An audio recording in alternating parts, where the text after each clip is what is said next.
আসসালামু আলাইকুম।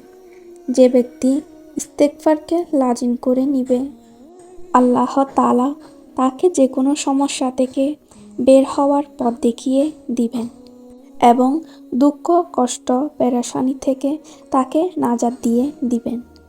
এমন এমন জায়গা থেকে তাকে রিজিক দান করবেন সে যে জায়গা থেকে আশাও করেনি।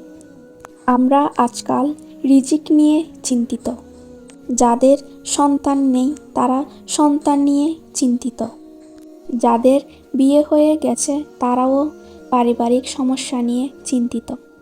যাদের বিয়ে হয়নি তারাও চিন্তিত। যারা অনেক দিন ধরে অসুস্থ তারাও চিন্তিত।